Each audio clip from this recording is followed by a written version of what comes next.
کہ شہزادی کی شخصیت ایسی ہے کہ جو آپ دعا پڑھتے ہیں، دعائے زمان غیبت، بڑی طویل دعا مفاتیح میں موجود ہے، اس کے اندر ایک دعا ہے آپ سب کو آتی ہے، ابھی میں اشارہ کروں گا آپ سب کو یاد آ جائے گا، اللہم عرفنی نفسک، پروردگار اپنی ذات کی پہچان مجھے دے، فإنک إن لم تعرفنی نفسک، اگر تو نے مجھے اپنی ذات کی پہچان نہ دی، لم اعرف رسولک، میں تیرے رسول کو نہیں پہچان سکوں، اللہم عرفنی رسولک، اپنے رسول کی پہچان مجھے عطا فرما، معرفت عطا فرما، فإنک إن لم تعرفنی رسولک، اگر تو نے مجھے اپنے رسول کی معرفت نہیں دی، لم اعرف حجتک، میں اپنے زمانے کے امام کو نہیں پہچان پاؤں گا۔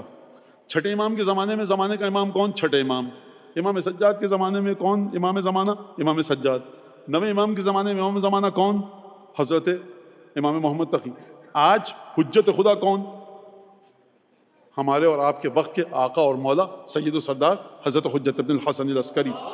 لم عارف حجتک، اگر میں اس کو پھیلاؤں اور کہوں کہ 12 اماموں کی معرفت میں حاصل نہیں کر پاؤں گا، تو بات شروع ہوئی توحید سے، پھر آئی رسالت تک، اور پھر آئی ائمہ تک، ائمہ ہدیٰ تک۔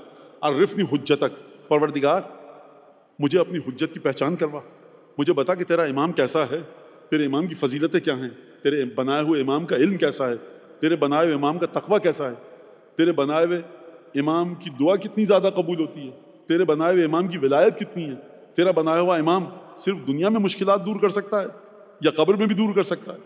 قبر میں دور کر سکتا ہے، آخرت میں بھی دور کر سکتا ہے۔ تمام کے تمام جو فضائل ائمہ معصومین ہیں جن کے ذریعے آپ جڑتے ہیں، ان تمام کا علم حاصل کرنا یہ معرفت امام ہے۔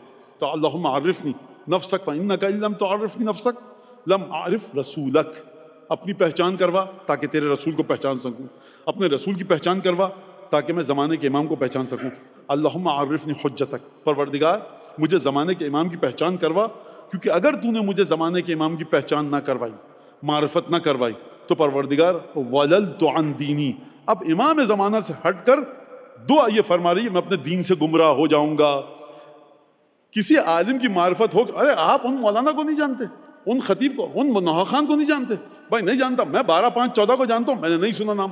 ارے آپ کو ان کی تقریر اچھی نہیں لگتی؟ آپ کیا بھائی اچھی نہیں لگتی؟ کس قرآن میں آیا کہ میری تقریر سب کو اچھی لگے؟ کس قرآن میں آیا کہ میں ہی صحیح بات کرتا ہوں؟ کس حدیث میں آیا؟ ان 14/5/12 کے بعد کسی کی مودت واجب تو کیا مستحب بھی نہیں ہے۔ خوب توجہ کیجیے گا اس بات کے اوپر۔